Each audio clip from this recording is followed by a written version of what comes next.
জি chairman সাহেব, গতবারের মতন এবার যে ভাবি হোক নির্বাচন আমার পার হওয়ার লাগবো। জি চেয়ারম্যান সাহেব। ঠিক আছে কিন্তু চেয়ারম্যান সাহেব, হ্যাঁ, কয়। কথা তো বলছেন ভালো, কিন্তু একটা সমস্যা আছে। কি সমস্যা আছে? গত নির্বাচনে যে পাবলিকের জনগণটাকে মাইরা খাইছে, আমরা এবার কেন ভোট দিব? শালা তোর সাথে কিন্তু আমি খাই দেবো। হ্যাঁ শালা তুই জনগণের পক্ষে কথা কর। শোন, যে টাকা পয়সা মারছি ঠিক এবার নির্বাচনের মধ্যে ওই টাকা পয়সা যার শাড়ি লাগবো শাড়ি দেবো, যার গয়না লাগবো গয়না দেবো, যার জেরা লাগবো এড়িয়ে দেবো। এরপর আমি এবার নির্বাচন চাই। জি চেয়ারম্যান সাহেব। চল ওই দোকানে যাই, বসে জনগণের কিছু বুঝাই। জি চলেন চেয়ারম্যান সাহেব।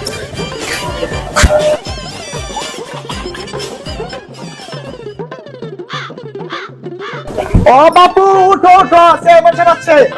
আসসালামু আলাইকুম চেয়ারম্যান সাহেব, ভালো আছেন? এই তো আলহামদুলিল্লাহ, ভালো আছো তোমরা না? ইনশাআল্লাহ। তোমরা একসাথে ভেবে ভালো হয়েছে। এই আজিম, জি চেয়ারম্যান সাহেব। এই দোকানে বলতো সবার চা দিতে। কারণ কথা হইতেছে নির্বাচন তো সামনে, এটা তো আপনারা জানেনই নাকি? যাক, এবার কিন্তু ইনশাআল্লাহ সবাই এক ভাবে আমার ভোট দিবেন। গতবার যে ব্যাপার করছেন চেয়ারম্যান, এবারও কিন্তু আমার ইনশাআল্লাহ চেয়ারম্যানটা বার করবেন ইনশাআল্লাহ। এবার নির্বাচন যদি পার হই, আপনাদের যা কিছু লাগবো সব আমি দিই। যা লাগবো আপনাদের সব আমি দিয়ে দিই।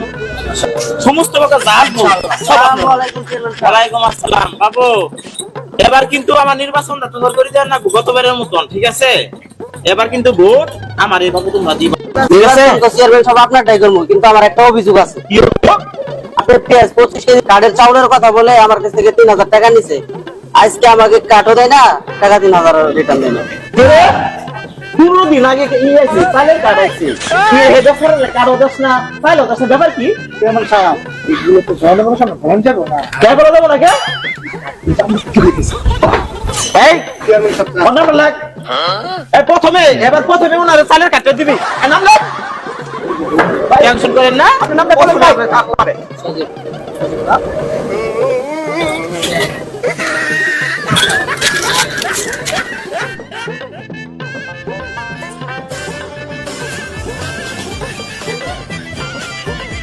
এই যে মুরব্বী, এবার যদি আমি চেয়ারম্যানে পাওয়ার পাই গতবারের মতো, বুঝছেন?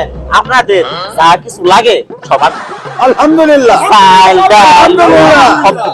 আসসালামু আলাইকুম চেয়ারম্যান সাহেব। ওয়ালাইকুম আসসালাম। কি অবস্থা? এবার কিন্তু নির্বাচনে কিন্তু ভোট আমার দিয়ে লাগবো, ঠিক আছে চেয়ারম্যান সাহেব, আপনি বলছেন ঠিক আছে, গত বছর আপনি নির্বাচন করছেন আরো করবো, কিন্তু চেয়ারম্যান সাহেব আমার একটা অভিযোগ আছে চেয়ারম্যান সাহেব। কি অভিযোগ? আপনার এপিএস গতবার আমার কাছ থেকে টিবল দিবে বলে 6000 টাকা নিছে। আজ পর্যন্ত আমার টিবলেরও খবর নাই, আমার টাকারও খবর নাই। আচ্ছা বিচারটা করতেছি। অভিযোগটা আপনাকে দিলাম, আপনি অভিযোগ সেটা করে আপনি বসে সাদে বিচারটা করতেছি। কি রে? হ্যাঁ? তুই কি শুরু করছ? তোর কিন্তু চাকরি কিন্তু আমি খাই দিন করে দিলাম। পলা চাকরি 1 মাস আগে তুই বেতনের পলো দেস না, কি হোক দেস না?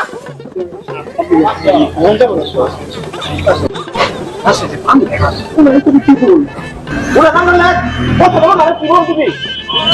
আমি লাগ মোহাম্মদ সাদিক কানে কানে কয়ে আমার করছ যে জনগণের সামনে পাওয়া যাবো না কইলে কি ভর্তা বানাবো। এখন যার যার দাবি আছে সব আপনারা পাই যাবেন, ঠিক আছে? আপনারা এগুলো নিয়ে টেনশন চিন্তা ভাবনা করেন না, সব আপনারা করে দিন। আসসালামু আলাইকুম চেয়ারম্যান সাহেব। ওয়ালাইকুম আসসালাম। খবর? বসেন, এক কাপ চা দে ওনারে। চেয়ারম্যান সাহেব, আপনার অভিযোগ আছে। কি অভিযোগ? অভিযোগ হইতেছে আপনার এপিএস হ্যাঁ আমার এই সুরা ভাইয়ের চাকরি দিব কইয়া হ্যাঁ আমার কাছে 5 লাখ টাকা নিছে। এনে কেউ দিতেছে না, আমার চাকরিও দেয় নাই। আমি তো খুব কষ্টে আছি, খুব কষ্ট আমি নিশ্চয় আছি, আমি বিচারটা আমার করি দেন। এরে তোরে কিন্তু আমি কিন্তু আজকে কিন্তু এই তুই 5 লাখ কি করছ? বলান যাবো না। এরে গরিব মানুষ দিন আনি দিন খা, 5 লক্ষ টাকার কোনো উদ্দেশ্য নাই, কথা নাই, আমি জানি না কিছু। এই এই 5 লক্ষ টাকা যদি বেচারের দে তুই তো নিছ ও টাকা কি করে ফেরত দিস না আর চাকরি কি তোর কাছে নাই চেয়ারম্যান সাহেব কোনো কিছু বলেন যাবো না কথা তুই আজকে তো না বলো তোর কিন্তু 1 লাখ কেটে বাই করে দিমু তোরে কই দিলাম শালা চেয়ারম্যান সাহেব মার খাওয়ার জন্য 5 লাখ টাকা দিয়ে মেয়ের বিয়ে দিছে এই কথা জনগণের সামনে সবার বলে আছে ওই যে আপনার বেটিছে বিয়ে দিলেন উনাই তো 5 লাখ টাকা আচ্ছা চেয়ারম্যান সাহেব কি করছে কামটা আঙ্গুল টেহা নিয়ে বেড়ি বিয়ে দেয় আবার তো তোর টিবলের কথা কয় ওই টিবল ওদের বাড়িতে লাগা ওই কি আসলে আপনারা সবকিছু পাবেন ঠিক আছে আপনারা আল্লাহরে ধৈর্য ধরে ফিরে করতে পারলাম তো